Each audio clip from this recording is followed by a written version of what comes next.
Alberto Dajid Garzosi, vicepresidente, qué gusto enorme, ¿no? Y justamente aprovechaba y quería dejar evidenciado, ¿no? La forma como ayer la señora ministra de Gobierno, ¿no?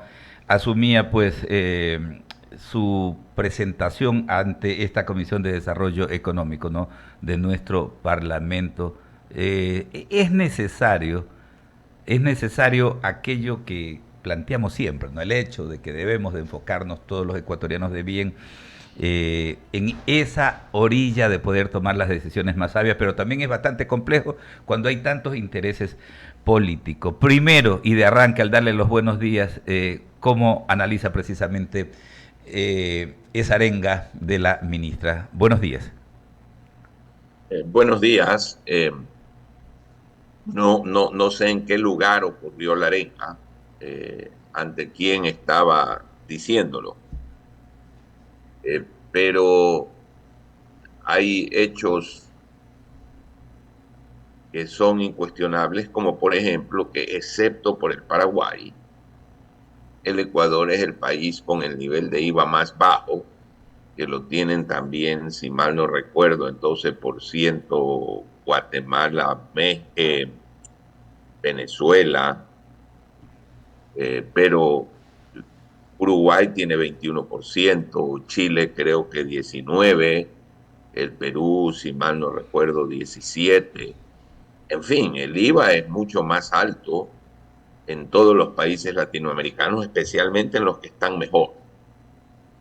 La otra realidad es que ningún país latinoamericano subsidia los combustibles en la manera en que lo hace el Ecuador. Entonces hay que hacerse una pregunta muy simple.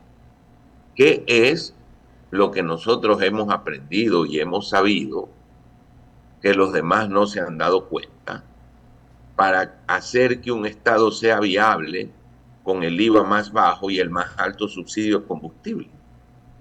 ¿Qué es lo que nosotros sabemos y que los demás no saben? ¿Son idiotas los demás? ¿Todos los países demás son crueles? ¿O nosotros estamos metidos en una situación muy grave por la politiquería de no entender que hay un hueco fiscal gigante y que se tiene que resolver porque puede causar una verdadera hecatombe en el mundo? Esta es la pregunta que hay que hacerse. Precisamente usted preguntaba en qué contexto. No era bueno la comparecencia que hacía con las autoridades del Frente Económico. Estaba pues la ministra Mónica Plasencia ayer en la Asamblea Nacional Legislativa en el seno de la Comisión de Desarrollo Económico, ¿no? En definitiva hay tantos temas complejos, ¿no? Que de alguna manera nos ponen en una situación difícil. Y digo esto porque tal vez el entendernos entre los ecuatorianos y en poder tomar estas decisiones trascendentes en momentos tan sensibles, ¿no? Porque ahorita es sabido por todos, ¿no? Que la principal amenaza tiene que ver con la seguridad y con esta arremetida de las organizaciones criminales, ¿no? Y cómo poder justamente ir dándole forma a ese liderazgo que obviamente debe de emanar desde el Ejecutivo para poder ir allanando el camino, economista Alberto Dajit. Bueno, esa es una amenaza. La otra amenaza es un descalabro económico. Usted a lo mejor es demasiado joven para acordarse qué sucedió en 1999. En esa situación, la conmoción social y política que derivó del caos económico fue tremenda. Es la peor crisis económica que tuvo el Ecuador en su historia, porque la de la escoba de la bruja, que devastó las plantaciones cacaoteras, y la crisis que produjo la Revolución Juliana, era la de una economía básicamente rural. Pero la crisis del año 99 afectó a un país en el cual la gran mayoría de personas y familias ya estaban vinculadas al sistema financiero en una sociedad mucho más urbanizada. Entonces la pregunta es, frente a la crisis de seguridad, ¿qué pasaría si además el Estado no le paga a nadie? ¿Y qué pasaría además si la seguridad social no tiene cómo pagar pensiones? Se ha puesto el entorno político, la estructura de los partidos, los líderes políticos se han puesto a pensar en ese escenario. Pues a fines del año 2023, los atrasos acumulados que tiene o tenía a esa fecha el presupuesto del Estado eran 4.500 millones de dólares. 4.500 millones de dólares que el Estado no le pagó a la seguridad social, no le pagó a las universidades, no le pagó a empresas contratistas, a los GATS, no le pagó a la Junta de Beneficencia, a Solca, clínicas, a hospitales, y que produce una ruptura de la cadena de pagos en la sociedad, porque a su vez ese municipio no le paga a su contratista, ese contratista no le puede pagar a su trabajador, no puede pagarle ese contratista tampoco a la seguridad social, no puede pagarle ese contratista al banco la deuda. Podemos seguir con más atrasos. Estos atrasos de diciembre del año 23 son los más altos de la historia, no solo en términos absolutos, sino en relación al Producto Interno. Y el déficit para este año se proyecta en 8.000 millones de dólares. ¿Cómo se puede creer entonces que aquí se pueden seguir sosteniendo subsidios a los combustibles y un IVA bajo en relación a Latinoamérica, y que además se puede seguir sin una reforma profunda al sistema de pensiones? ¿Cómo podemos creer eso?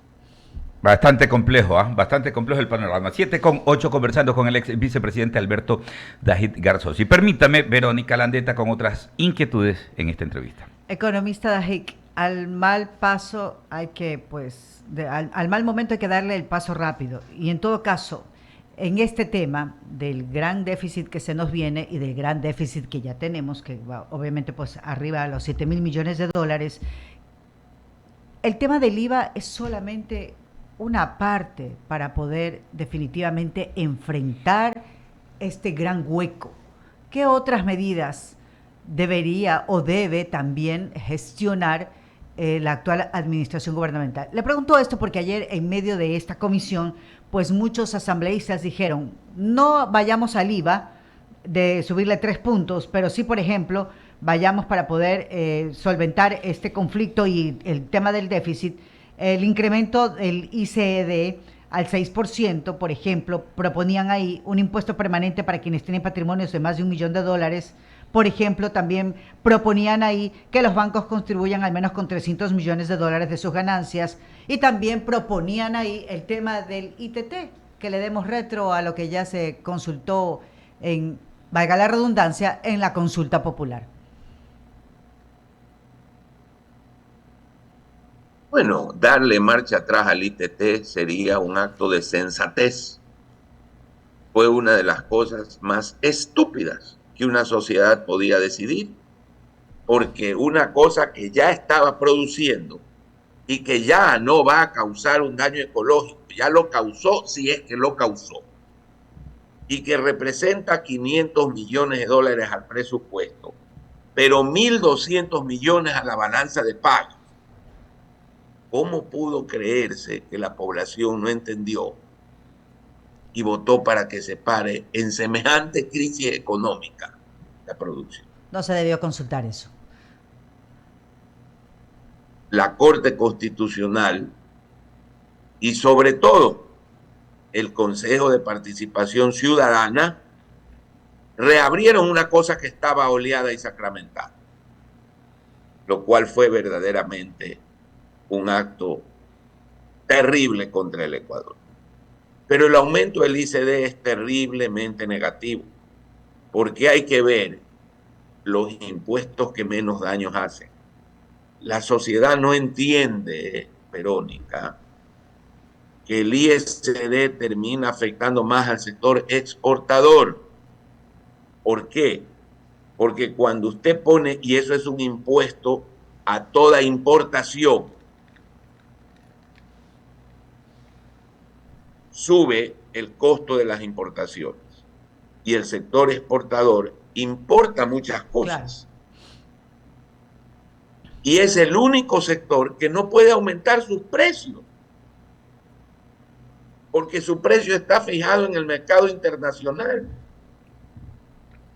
Entonces, cuando hay un régimen de tipo de cambio fijo como el Ecuador, cuando usted no puede depreciar la moneda, cualquier impuesto a las importaciones termina siendo un impuesto al exportador, que es el que no puede ajustar precios.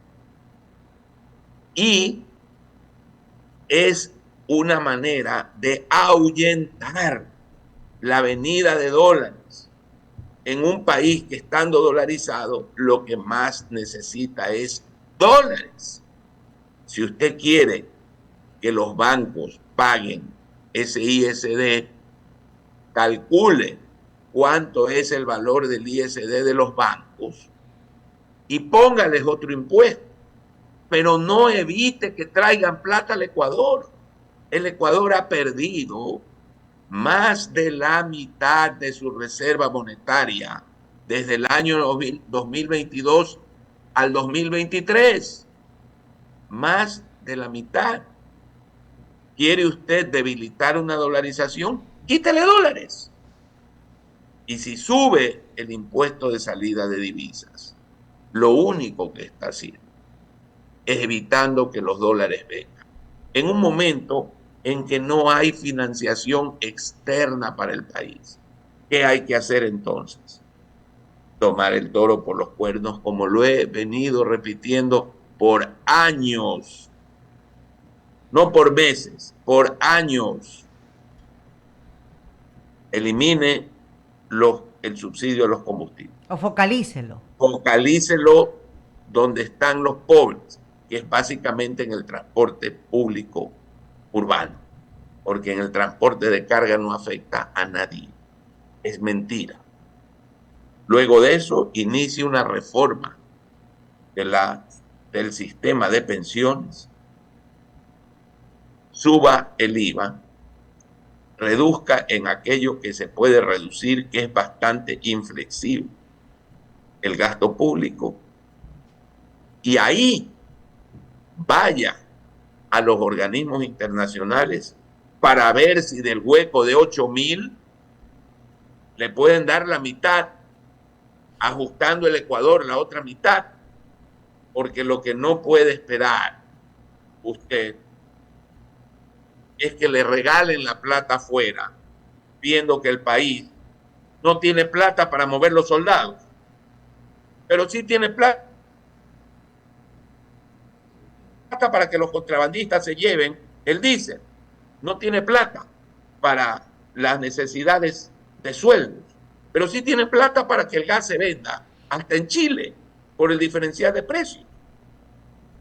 No tiene plata para que las universidades reciban sus transferencias o los hospitales, pero sí tiene plata para que los narcotraficantes tengan combustible barato. Por favor, nadie nos va a dar plata entonces en el exterior si no hacemos nuestra tarea. Entonces estamos en un nuevo SOS económico, que ya lo hemos venido viendo en los últimos años, en algunos tramos. Verónica, cuando un país subsidia 10,000 millones de dólares, más de 4,000 millones en combustibles, más de 3,000 millones a los fondos de pensiones, más los bonos de la pobreza, más subsidio de la electricidad, más subsidios indirectos.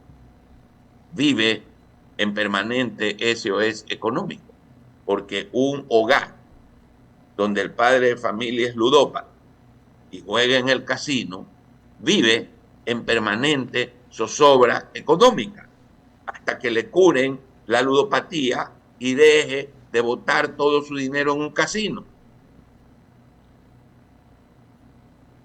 Entendido. Muy amable economista Dajic.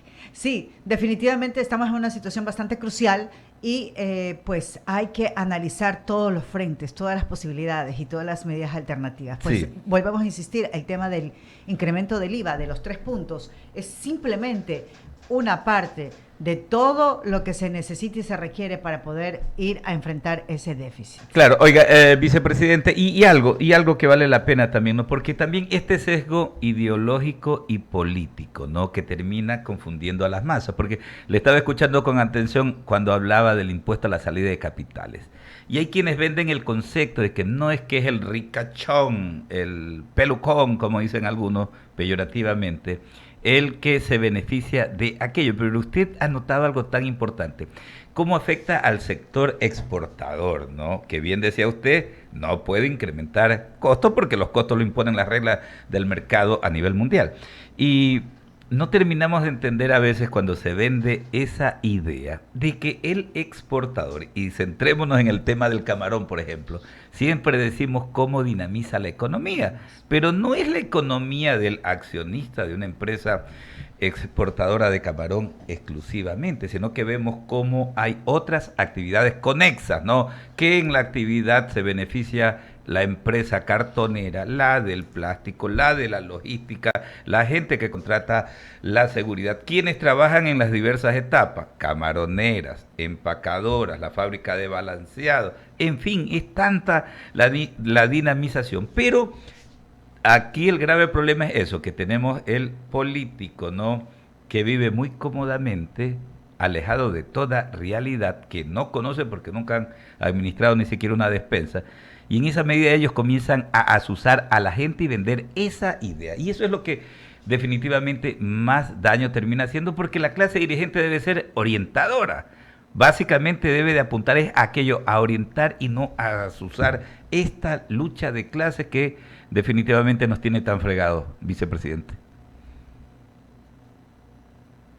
Es patético ver el nivel de discusión que existe entre quienes toman las decisiones. Es deplorable, por ejemplo, cuando se oye, es que se resuelve el problema si el Estado aporta al sistema de pensiones. No, no se resuelve, aunque el Estado aporte el 40% que no lo tiene y no lo va a tener, no se resuelve, porque sigue habiendo un tremendo déficit básico operacional en el Fondo de Invalidez, Vejez y Muerte, y el sistema de pensiones seguirá quebrado, aunque el Estado le aporte el 40%, que no lo tiene. Entonces se requiere una reforma. Y usted ha visto a los líderes políticos proponiendo una reforma. No, porque eso no es popular. Entonces les importa, o son de una ignorancia irresponsable, o les importa un pepino el Ecuador. Les importan los votos, les importan las próximas elecciones. Al diablo con la gente. Este es el gravísimo problema que viven las democracias y que las están desprestigiando. El problema que el liderazgo político no piensa sino en el cortoplacismo de cómo llegar al poder. Una verdadera decadencia. Un abrazo a la distancia, vicepresidente. Es Alberto Dajic Garzosi. Ha estado en la función pública, ¿no? Durante los tantos años, pero también tiene esa visión, ¿no? Desde la academia, desde los sectores de la opinión, como para poder dar esa voz orientadora en momentos tan cruciales para el país. 7:20. Rápidamente vamos actualizando información. Vero, ¿no?